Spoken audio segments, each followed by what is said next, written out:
সকালবেলায় উঠে আমি আগে রান্নাটা সেরে ফেলি, কারণ জারিফকে নিয়ে রান্নাঘরের কাজ একদমই করা যায় না।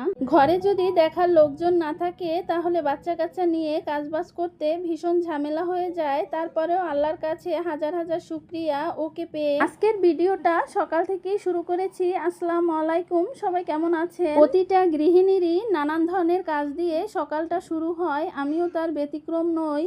সকালবেলা উঠে মাথায় আগে থাকে সকালে রান্নাটা শেষ করতে হবে, কারণ জারিফ ঘুম থেকে উঠে গেলে একদমই রান্নাঘরের কাজ আমি করতে পারি না, কারণ ও সবসময় আমার পিছন পিছন থাকে, কাজ করতে ভীষণ কষ্ট হয়ে যায়। এই কাঁচা ঝালগুলো রাতে নিয়ে এসেছে, আর পলিথিনের ভিতরে ছিল, দুই একটা পচে গেছে। বর্ষার সময় কিন্তু বেশি করে ঘরে কাঁচা ঝাল আনলে অনেক সময় দেখা যায় পচে যায়, তাই আমি কিছুটা বেঁচে রাখছি।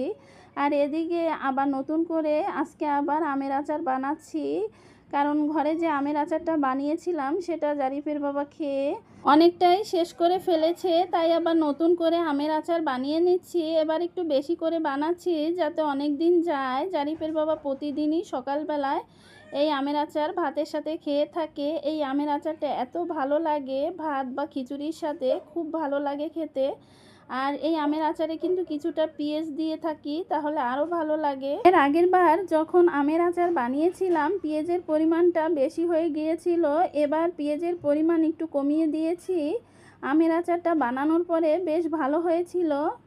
আমটা কেটে রোদে দেওয়ার পরে দেখছি একবার বৃষ্টি হচ্ছে একবার রোদ হচ্ছে, এভাবেই দিনটা পার হয়েছে, কিন্তু আমটা মোটামুটিভাবে শুকিয়েছে। পুরো রান্নাটা অনেক আগেই শেষ করেছি।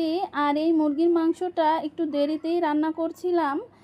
এই মুরগির মাংসটা জারিফ আর জারিফের চাচতো ভাই খাবে, এর জন্য আমি রান্না করছি একটু ঝাল কম করে দিয়ে। আমার দেওরের ছোট ছেলেটা একদমই শাক সবজি মাছ খেতে চায় না, শুধু ডিম পোস আর গরুর গোশ মুরগির গোশ এগুলো দিয়েই ভাত খেতে চায়, একদমই কোনো শাকসবজি দিয়েও ভাত খেতে চায় না, তাই ওর জন্য রান্না করছিলাম। আর সাথে জারিফকেও মাঝে মাঝে এখান থেকে দেই, জারিফও খায়, দুই ভাই মিলে। ব্রয়লার মুরগিতে ঝাল বেশি না দিলে একদমই ভালো লাগে না, কিন্তু কম করে দিচ্ছি যেহেতু বাচ্চারা খাবে। আমার জারিফ আবার ঝাল খেতে পারে, কিন্তু ইফাজ একদমই ঝাল খেতে পারে না। যেহেতু ইফাজের জন্য রান্না করছি তাই ঝালের পরিমাণটা একদম কম করে দিয়েছি, যাতে ও ভালোভাবে খেতে পারে। আর মাংসটা আমি কষিয়ে এখানে আলু দিয়ে দিলাম, আলুটা দিয়ে আমি ভালোভাবে কষিয়ে নিচ্ছি। ব্রয়লার মুরগি রান্না করতে খুব একটা বেশি সময় লাগে না, একদম অল্পতেই রান্না হয়ে যায়। আর আমি একদম কষিয়ে রান্না করব যেন একেবারে মাখা মাখা হয়।